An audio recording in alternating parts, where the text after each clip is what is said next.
नमस्कार सबैमा यो मेरो भिडियोमा तपाईहरुलाई स्वागत छ र आज मेरो यो भिडियो चाहिँ केही सन्देशमूलक हुने रहेको छ। एउटा सर्प चाहिँ मेरो स्कुटरभित्र पसेको रहेछ अनि मैले स्कुटर चलाउँदै गर्दा अचानक मेरो स्कुटरको ह्यान्डल हुन्छ नि, ह्यान्डलको साइडबाट चाहिँ मेरो हातमा छुँदै निस्कियो अनि म एकदम आत्तिएँ है। आत्तिएर चाहिँ इमर्जेन्सी अगाडिको यतापट्टि लेफ्टतिरको हातबाट निस्कियो, त्यो हात छ्याप्प छोडेर चाहिँ राइटतिरको इमर्जेन्सी ब्रेक हानेको चाहिँ हाम्रो एक्सिडेन्ट भयो सानो। र यस्तो बेलामा के गर्ने के नगर्ने भनेर चाहिँ केही सोच्न सकिएन। अचानक चाहिँ हातबाट चाहिँ सर्प निस्किँदाखेरि चाहिँ त्यो अनुभवै छुट्टै थियो। हाम्रो मम्मीको र मेरो त्यो अनुभवै छुट्टै, त्यो दुर्घटनाको अनुभव छुट्टै। अचानक सर्प चाहिँ मेरै हातबाट निस्किएर माथि आएर टाउको हल्लाउँदै हामीलाई हेर्दाखेरिको यो हाम्रो छुट्टै किसिमको अनुभव। हेर्नुस्, तपाईहरुलाई पनि म देखाउन गइरहेको छु, हेर्दिनुस् हाम्रो भिडियो।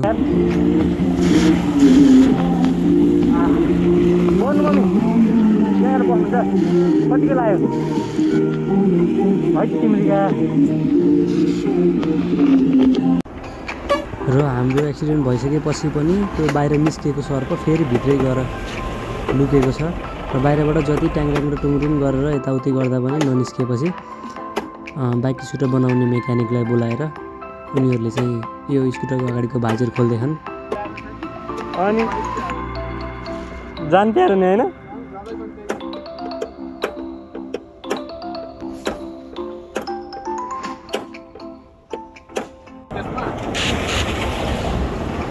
र यो मेकानिक स्कुटरको त्यो अगाडिको भाइजर खोल्दैछ। अब हेर्नुहोस्, यो खोलेपछिको दृश्य कस्तो हुनेछ। चलाउँदै गरेको स्कुटरको अगाडि बाटो टाढै बसेर गर्दा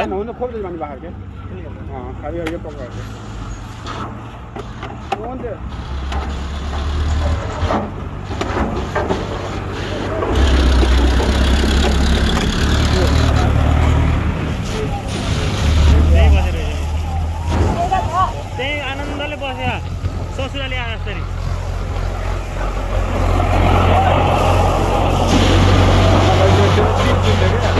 त्यसले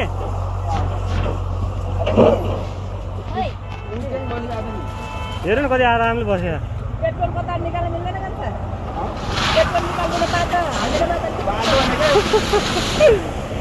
यस्तो डाम्नु पल्लाइदिइहाल्यो नि होइन। यहाँ हातमा के लाग्यो फाल्नु त मै फालिदिनु नि। ल्याउनुहुन्छ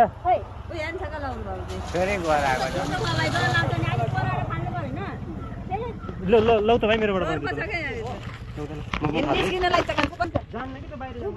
बाहिर निस्किन्छ नि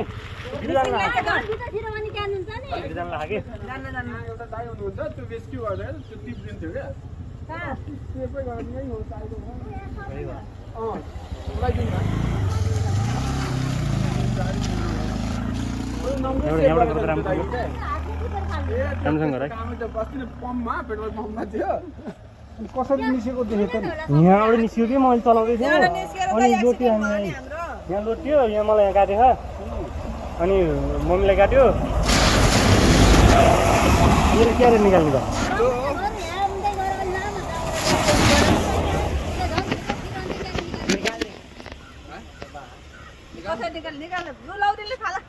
फालिदिउँ म टाढा बसौँ बरु।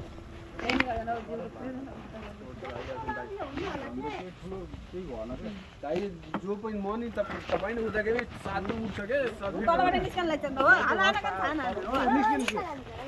ओए बिस्तारै नहानु बरु, अब निस्किन्छ होला। भित्र गइहाल्छ के खाना दिनु भित्र सियानो हेर्नु न कुन सर्प हो यो। यसको मम्मी त छैन नि भित्र। मम्मी त छैन यसको।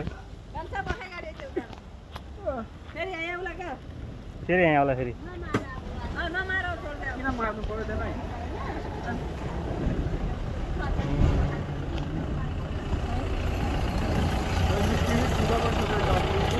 ओए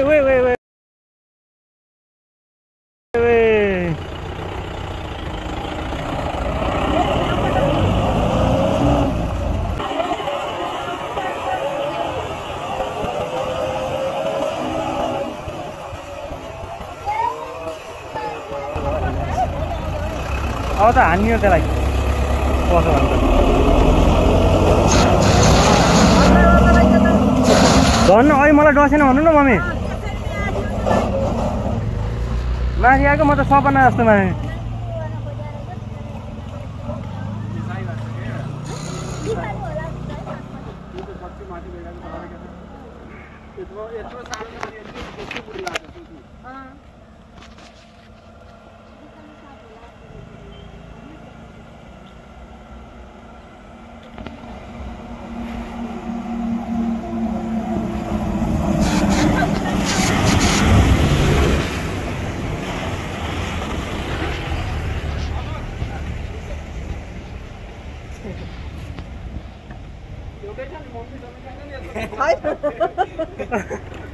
मम्मी भयो भने त बर्बाद हुन्छ त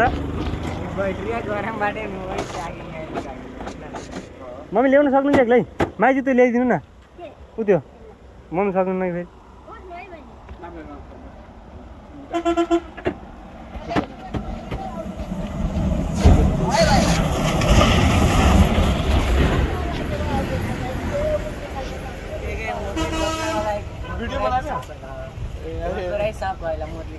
युट्युबमा हाल्न बनाइरह युट्युबमा मैले नि हाल्छु कि अहिलेपछि भ्लग बनाएर हिँड्थेँ आज फेरि नबनाएको त नि कति सब्सक्राइबर छ 1300 छ धेरै त छैन एकदम धेरै छ त्यहाँ धेरै कहाँ हुन्छ फटाइ हाल्नुपर्छ कि धेरै सब्सक्राइब गराउनु त यसको मम्मी भयो भने भयो एक होते न मम्मी भयो भने त मम्मी त रिसाउँछ नि फेरि मम्मी हुन्थ्यो भने यहीँ आउन कोसिस गर्दैन फेरि हामीतिर होइन गयो त्यहाँ मेरो नसिब आजकल धेरै खत्तम छ क्या हो दे भाइ बदनाम कुछ होते ठक्क त्यो के को खसे यार यता खोले गयो होइन जाम न यो अर्कै टाइपको शब्द छ तपाईँ घर कता छ हिँड्यो कि पाङ अर्कै टाइपको घरमा मुनि यस्तै छ क्या बाडी साडी केही थिएन कि त्यहाँ त आइरहेको थियो हामी पोखरा बस्ने हिँडेको के अहिले अब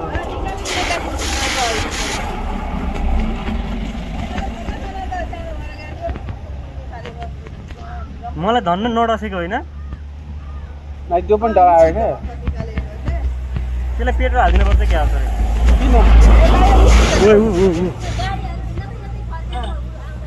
तर्सिनु रहेछ कि बिस्तारै बिस्तारै आफ्नो ठाउँमा गएको छ फोटो भिडियो बनाइदिनु सर्च थियो क्या स्कुटरमा स्कुटरमा सर्व थियो अनि लोटियो के जिप थियो क्या अब नमारौँ भयो मार्ने होइन होइन यहीँ पाङबाट आएको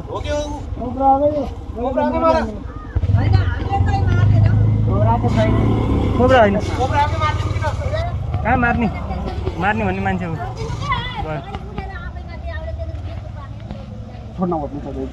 छोडिदेऊ ल जान्छ अब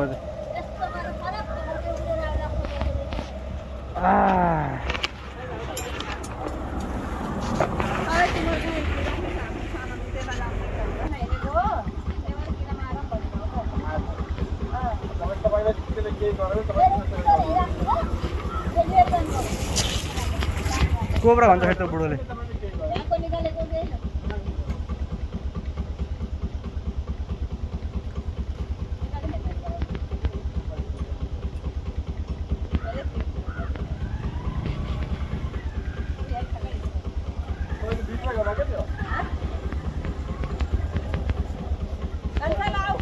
ल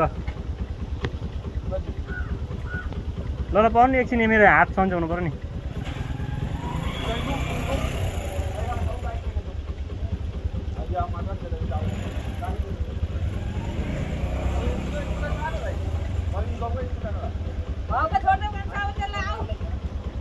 आएर क्या नि र मम्मी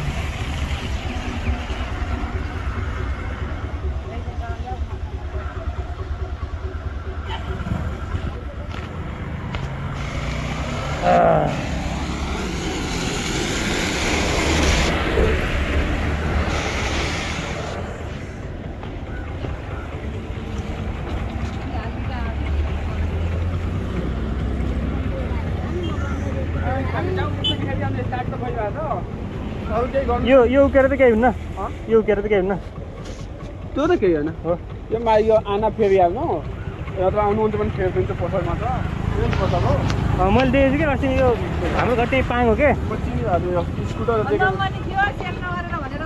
नम्बर थियो कि ठिकै छ भाग्य राम्रो थियो अरू केही अब यसको माथि